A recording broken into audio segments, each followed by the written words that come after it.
My dad used to be a cop. He's been retired for about 5 years now, and while he's usually tight-lipped about his days on the force, sometimes a few too many drinks loosen his tongue. I'd come home to find him slouched at the kitchen table, a beer in hand, his eyes distant with memories. I'd mutter a quick hello, try to nudge him into sharing a story, then smile, nod, and make some excuse to slip off to bed. But last night was different. I sat down with him, a choice I now regret. Maybe it was because I'm nearing college graduation, planning to move out soon. Maybe that's why I stayed. For context, let's rewind to the fall of 2012. I was a junior in high school, part of a tight-knit group of friends: Ethan Parker, Liam, Noah, and my childhood best friend Caleb. Ethan, Liam, and Noah joined us in middle school, but Caleb and I shared a bond forged in our earliest years. By high school, we were inseparable, doing everything together. Caleb got his driver's license first, and with a car ready, we had freedom. His parents were laid back, too laid back, honestly. Neglectful, even. The moment Caleb got those keys, we started sneaking out weekly to hang out, drink a bit, smoke, just be reckless teens. The night everything unraveled was meant to be like any other. My phone buzzed, jolting me awake. Caleb's name glowed on the screen, and I grinned. "Thought you weren't up for tonight," I said. "Changed my mind," he replied, his voice flat, heavy with something off. "You call the others?" I asked. "Just you and Liam so far," he said, sounding breathless. "He's heading to your place, and I'll pick you both up." I hung up, dressed quietly to avoid waking Dad, and waited. Liam lived a few minutes away, so we'd meet up and get picked up together. Peering out my window, I saw a shadow approaching. As it neared, I eased the window open, hearing someone scramble up the side of the house to my second-story room.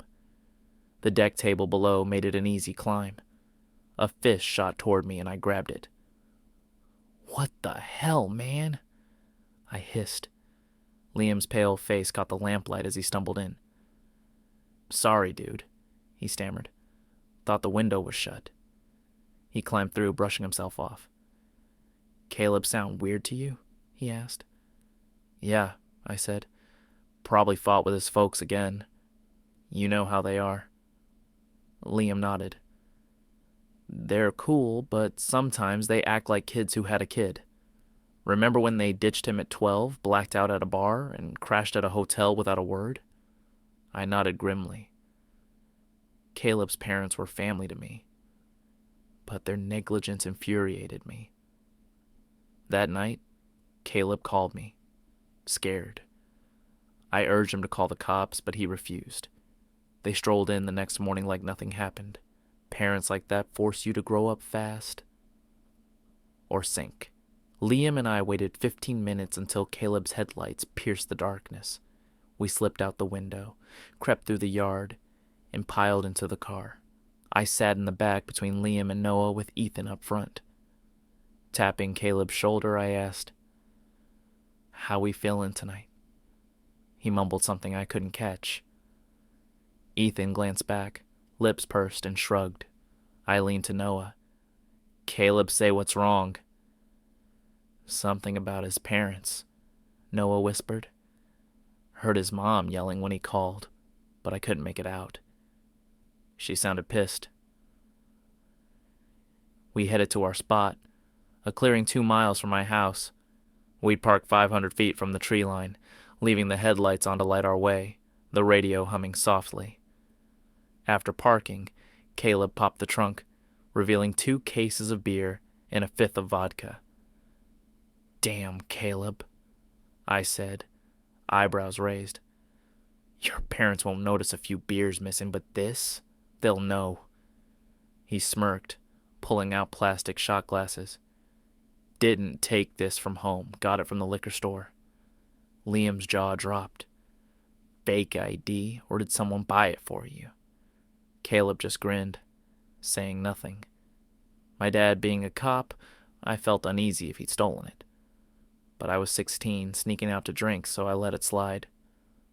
Let's not worry about how, Caleb said, pouring shots. Let's drink. I'll loosen up and stop being a cryptic jerk. Ethan opted for beer, staying sober enough to drive later. The first 20 minutes passed quietly. Beer, music, the usual. Halfway through my second beer, 2 shots of vodka buzzing in my veins, I felt good. Caleb sprawled on the hood, staring at the stars. I leaned beside him. What's going on, man? He sighed, sat up, and turned down the music. Remember earlier when I said I wasn't feeling it? I nodded.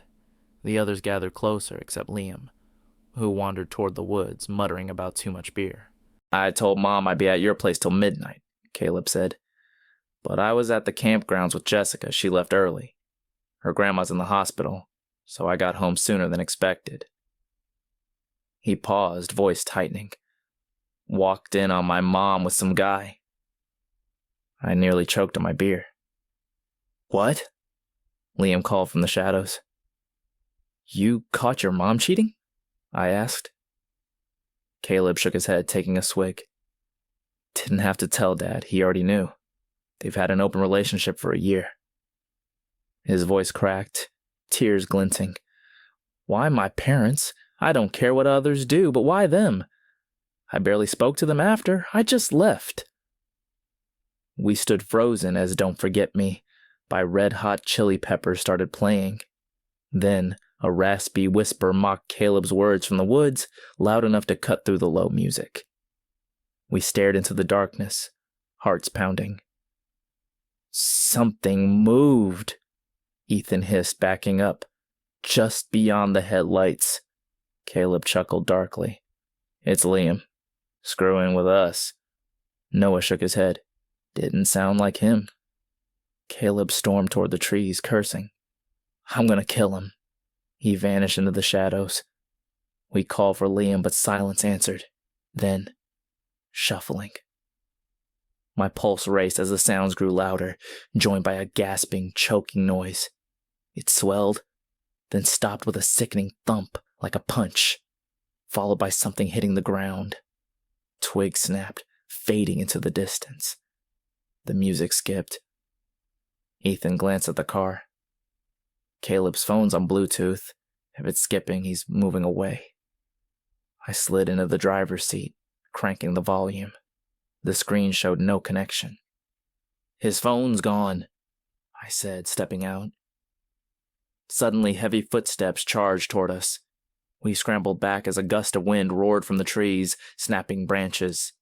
The music blared at full volume, making us scream. I lunged to shut it off, but something crashed under the hood, triggering the airbag. Glass shattered and I fell, dazed. My friend's screams pierced the chaos. Crawling to the car, my hand brushed another. Cold, limp. I yelped, falling back. Ethan, shaking, pointed to the hood. It's Caleb. I grabbed my phone, flashlight trembling, and approached. Caleb's lifeless eyes stared skyward. His hand, barely attached, hung by threads of flesh. His arm was broken, bone protruding. His right arm and half his left leg were gone, leaving bloody stumps. His throat bore a precise surgical gash, unlike the savage wounds elsewhere. Behind me, Liam and Noah retched. Ethan stood, blood speckling his face, likely from the impact. I saw his shoe, he whispered. It's him. Don't look again. We gotta go. We bolted, running toward my house. I veered into the woods, hoping to cut through. What are you doing? Liam yelled. I didn't answer, sprinting toward the faint glow of my porch lights. Something hit my shoulder, bark exploding off a tree. I fell, rolled, and kept running, weaving through trees as movement closed in. Diving to dodge, I felt something rush past. Bursting into my yard, I scrambled up the deck stairs, fumbled the window, and hit my head. Clawing my way inside, I yanked the curtain down, slammed the window shut, and collapsed against the wall, gasping. Dad's footsteps thundered toward my room.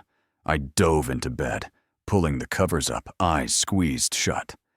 The door creaked open, then silence. I peeked. Dad stood in the doorway, moonlight too dim to show my face. He raised his hand, waved slowly, and stopped. He stood there far too long. I shut my eyes, heart hammering, until the door finally closed. Morning felt unreal.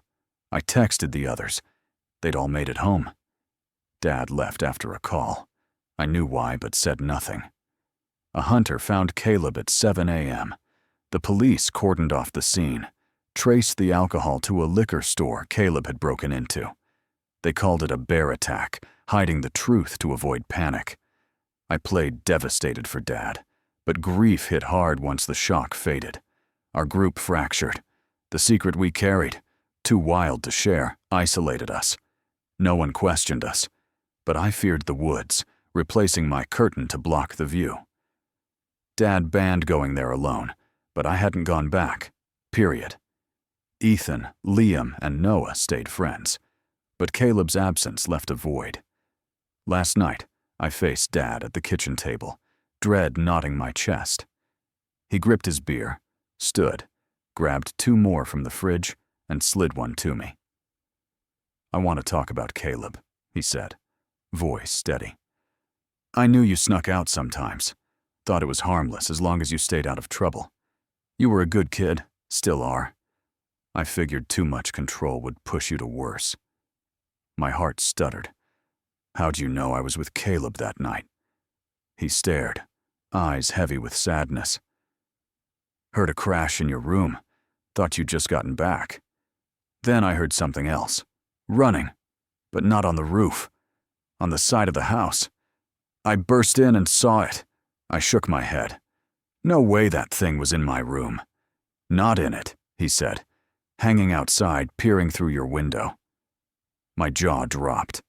"It looked like a man at first," he continued, "but it had wings, fleshy, rounded things, and glowing yellow eyes." I froze, unsure whether to wake you. It mimicked me, raising its hand when I did, silent, floating back without a sound. He wiped his eyes, voice trembling. "I was awake," I whispered. "I saw you standing there. Never knew why you stayed so long." "There's more," he said, sharper now, as if the memory sobered him. "I set up trail cameras around the property, checked them once. The one by the creek caught something. A naked man facing away. He walked forward, then back, mimed shaking hands.